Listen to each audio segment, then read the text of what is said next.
بسم الله والعاقبة للمتقين ولا عدوان إلا على الظالمين وصلى الله وسلم على سيدنا محمد وعلى آله وصحبه أجمعين waxaan rabaa caawa halkan inaan uga jawaabo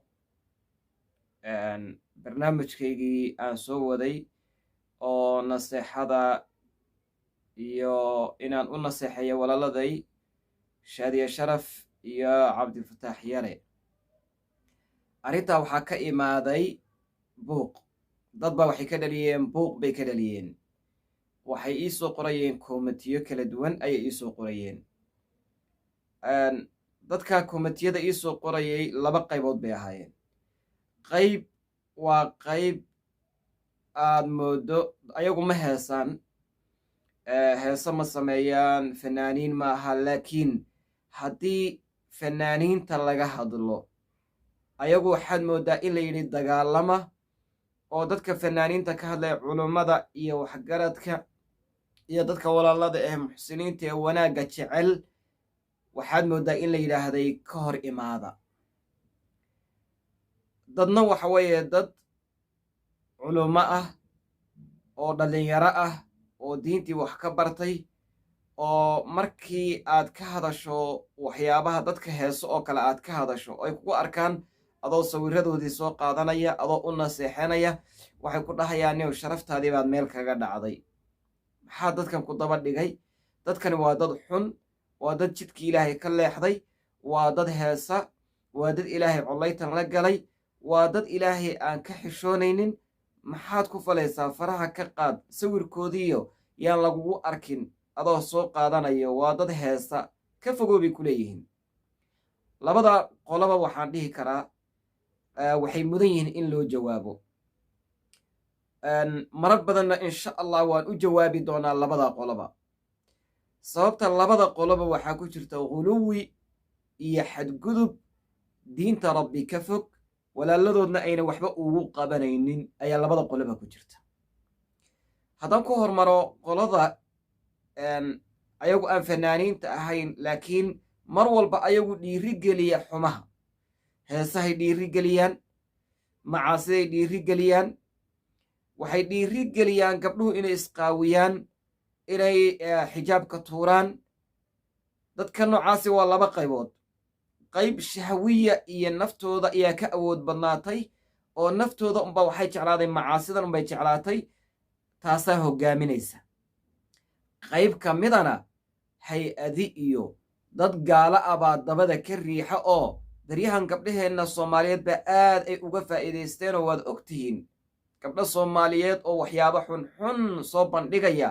oo isqaawinaya oo ku doodaya welibana sharci in loo sameeyo dadka isqaawiya difaaca inay nabadgelyo helaanoo soomaalida ayna waxba yeeli karin iyo dadka muslimiintii ayaa baryahan inagu soo batay qof waliba uu ka dharagsan yahay qolana waa qolo aan hay-adna kuma xidhna gaalana kuma xidhna cidna kuma xidhna laakiin maxay sameeyaan naftoodu waxay jeceshahay unba waxay rabaan oo shahwaadkana heesaha muusikada waxyaabaha xunxun qaadka iyo waxyaabaha fasahaadka unbay naftoodu jeceshahay naftoodii ma soo xakamayn karaan dadkii marka ka hadla unbay la dagaalamaan kuwaasi way dhow yihiin kuwa waxaan leenahay shahwaadka naftiinna ay idinku hoggaaminayso ka soo hara dad fiican baa tihiin wax ka dambeeya oo caqiide xun oo meesha ka dambeeya ma haysaan laakiin dad waxaa tihin wax yar baa idinka hadlaysane naftiinni iyo shahawaadkeeda soo qabta gadaal u soo celiya ayaan idin leeyahay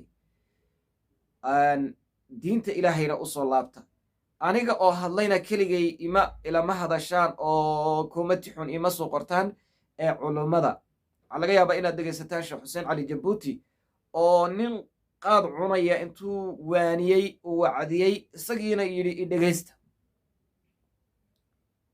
fadakir inamaa anta mudakir lasta calayhim bimusaytir qisadii la baxday oo aadka loo daawaday dhowr malyan ayadoo 3 malyan meelaha kusii dhow iigu dambaysay ayuu sameeyey ninkaasi kuwaasi marka shahwadoodii ayaa waxay tusisay heesaha inay dhegaystaan qaadka inay cunaan inay maaragtay sigaarka cabbaan inay wax kasta oo khayr ah ileen waxaanay cunayaan baa ka soo horjeeday shahwadaa dhaafinaysa naftooda iyo waxay jeceshahay baa dhaafinaysaa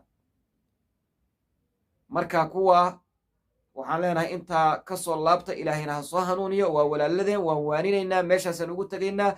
culummaduna kama ayna daalin horay iyo gadaalba inay u tegayaan oy dadka diinta kusoo waaninayaan oo khayrka u sheegayaan. qaar badanna waa walilaahi alxamdu walminna waa lagu guulaystay. shaydaankii meesha kusoo xidhayna waa laga soo qabsaday. qolada kale ee balaayadu dabada ka wado, qoladaas ummadda muslimiinta ah mar walba ilaa xilligii nebigeenna way kusoo duuli jireen, diintanna way la dagaalami jireen. laakiin waxa weeyaan qul jaaa alxaqu wazahaqa albaatil ina albaatila kaana zahuuqa. waa baatil, waa burburaya, kuwaasi waxba tari maayaan. fasahaad unbay diintoodii iska geliyeen. gabdhaheenna walaaladeenna ee soomaaliyeed oon aad u jecelnahay, fasahaad unbay diintoodii ka geliyeen. iyo wiilashaba, wiilal badan baa ku jira ayagana. kuwa waxaan leenahay, kuwa idin soo dirayna way ku guulaysan waayeen diintan inay dhibaato u geystaan oy fasahaad geliyaan. waxooduna meel ma gaaro. markii xaqu yimaadana baatilku wuu iska tegayaa, oo baatil iyo xaq meel kuma kulmayaan. laakiin maalmaha laga yaabaa inaad xoogaa buuqbuuqdaan oo dadka ka daba dhawaaqdaan. akhlaaqna inaydaan lahayn oo akhlaaqni ayna idinka muuqaninna dadku waa u jeedaan. qoladana intaasaan kaga gaabsanaya hadalkooda. culummaduna aad bay uga hadleen. qolada culummada ah ee dhallinyarta ah ee inta badan aqoonta fiqiga diineed aan si fiican u gelin, ee dhahaya dadkan xumaanta heesaha sameeya, qaadka cuna, sigaarka cabba, dadkaas si guud haddaad wax ugu sheegaysa ugu sheeg. laakiin daba orodkooda iyo inaad mar walba soo qaadato sawiradooda iyo inaad walaalnimo u sheegato inay walaaladaa yihiin, ha samaynin. dadka noocaa dhahayaan ayagana quluwi iyo jahli baa ku jira. nabigeennu calayhi salaatu wasalaam wuxuu dhihi jiray walaalkiin ha ugu kaalmaynina shaydaanka. markuu qofku xumaan sameeyo, nebigu wuxuu dhihi jiray soo duma, naxariis u muujiya, wanaag u muujiya, shaydaanka ha u loogina, shaydaanka ha u fiijinina. innaga marka waxaa inala gudboon gabadha heesaysa waa gabar salaada tukata, waa gabar inteeda badan marka uun heesaha iyo fasahaadka iyo xumaanta ay samaynaysa mooyaane xijaab xidhan. wiilku waa labisan yahay, masaajidkuu ku jiraa, wuu tukanayaa. laakiin shaydaankiibaa wuxuu tusiyey adduunyo, welibana inta badan dhallinyarada adduunyo bal waxaan ka samee, bal cashaawaqadahaaga ka samee. noloshii markay adkaatay ayuu ka dhaadhiciyey. dadka maxaa lainooga baahan yahay? dadka walaaladeen waxaa lainooga baahan yahay inaynaan ka daalin, inaynu khayrka u sheegayno. kow waxaan leenahay dadka walaalayaalkeena, abaayoy, abowow, labadiinaba waxaan idin leenahay, ama walaal, luqooyinka soomaalidu way kala duwan yihiine, waxaan idin leenahay qof kasta oo heesa oo ama wiila ama gabara, waxaan ku leenahay lama helin fanaaniinteennii hore oo dhan. fiiri, waa wada faqiiriin, waxaanti amayna ka dhimanin. kuwo waxaa jirta xataa wax lagu aasa waayey oo ummaddu wax u ururisay, oo kuwiina ugu dhegaysiga badnayn ahaa, oo kuwii ugu heesaha badnaa ahaa, oo kuwii maaragtay berisamaadkii aad u heesi jiray ahaa. maca daalika dadkuna ay aad u jecel yihiin erayada iyo waxyaabaha ay sameeyaan bay aad u jecel yihiin. muusikadu waa xaraam, laakiin erayadaas muusikadu hallaysay bay dadku aad u jeclaayeen. away maxay ku dambeeyeen? dhaqaalo lagama sameeyo. rag badan oo ka toobad keenay baa inoo sheegay shuhuro yar baa laga helaa mooyaane wax dhaqaalo oo maanta laga sameeyey indhihiinaa macallin idin ah. hebel oo fannaan ahaa, maanta carbal nin fannaan ah ama gabar fannaanad ah oo dhaqaalo abuuray oo dhaqaalo ka sameeyey itusi ma helaysid. marka intaasi yar ee cashaawaqadaha iyo xogaaga yar ee maaragtay intii meel la isugu imaado daaniska la ciyaarayo ee heesaha la tumayo, intaa waxaan ahayn ay ku haystaan ma jirto. bal akhlaaqadoodii oo dhan ayay dumisay. ayagoo tima qaawan bay gabdhaheennii heesahoodii kuwii dhintay xataa la daawanaya. inta nool baa marka waxaa maanta la gudboon inaynu joojinno oon dhaqankaa joojinno. kuwa marka culummada ah ee dhallinyarada ah een aqoonta badan lahayna dhahaya dadkaas yaan walal la dhihin, yaan la soo dumin, waxaan idin leeyahay hadal inaan idin xusuusiyo ayaan rabaa. guduuda carwo, maamadii la dhihi jiray ee heesta soomaalida ugu horreysay, gabadhii ugu horreysay ee bilowday ah, mar dhow bay dhimatay, baa waxay maalin ka sheekeynaysay, ilaahay baan waxaan ka mahadinayaa igu dilay anoon heesaynin, oon masrixii iyo meeshaan ku heesaya anoo timuhu ii qaawan yihiin oo jidhkaygu qaawan yahay oo cawradaydii qaawan tahay aan igu dilin. ilaahaasaan maxaad u celinayaa bay leedahay. culummadana fariin bay u dirtay oo waxay tidhi culummadii xilligii hore aan annagu heesi jirnay joogtay markii la dhaho guduuda carwa halkan maraysa ama kuwii heesayaba halkan maraya intay indhaha hoos u jeediyaan bay dhihi jireen shayaadiinta ka carara, way naga carari jireen. annaguna markaasaan moodi jirnay inaanaan lahaynba toobadba. markaasaanu xumaantanadii kulliba toobad ma lihidina xumaanta iska sii wada baan dhihi jirnay. culimmadiinniiba hadday saa leeyihina idinka cararayaan. laakiin waxaa hanuun ilaahay nooga dhigay bay leedahay gabadhaasi. hooyadaasi waxay leedahay hanuun ilaahay wuxuu nooga dhigay markay culummo ay imaadeen reer magaal ah, diinta dadka u sheegaya, tv-ga kastee daartaba ka hadlaya, welibana sheegaya qofku macaasi walba uu ku dhaco toobad inuu leeyahay, ayagoon afkooda ka dhahaynin, qalbigoodana ka dhahaynin, ayaguna iska dhahaynine qur'aanka kariimka a deliishanaya, sunnadii nebigana deliishanaya. qalbigaa ii digay bay tiri, waana ka toobad keenay heesihii, waana ka nadaamooday. ilaahayna waxaan ka baryayaa khaatimadayda inuu iigu khatimo khayr, sidaa aan maanta ku ahayna uu igu dilo. alxamdulilah baan leeyahay, ilaahayga aan igu dilin anoo masrixii taagan oo timuhu iyo jidhku ii qaawan yahay. saasay leedahay. marka waxaan idin leeyahay bashiruu walaa tunafiruu, u bishaaraya dadka oo diinta ha ka caydhinina, walaala ka dhigta dadkani mayna gaaloobin. allahuma muctazil inaad tahay mooyaan, muctasiladaa qabta qofku macsiya hadduu ku dhaco iyo dembi hadduu ku dhaco sida heesaha iyo zinada iyo dil uu sameeyey inuu gaal yahay ayay aaminsan yihiin. laakiin ahlu sunna waljamaaca iyo dadka ahlu xaqa ah ee sunnada iyo qur'aanka kariimka ku dhaqama waxay aaminsan yihiin dadkani waa dad muslimiin ah, waa walaalaheen. ilaahay baana qur-aankiisa ku sheegay dil wax ka weynuu qofku sameeyey inuuna jirin, oo ilaahay qur-aankiisa inoogu sheegay dadkii dilka sameeyey islaayena waxaa lagu tilmaamay wa in taa'ifataani min almu'miniin, mu'miniin baa lagu tilmaamay. gaalo maaha dadkani, waa walaalaheen. shaydaanun baa inaga duufsaday. waxaan rabnaa inaan shaydaanka ka soo reebno, welibana aan u bishaarayno dhahno diintani way fududdahay, diinteennu waa bishaaro, diinteennu waa khayr.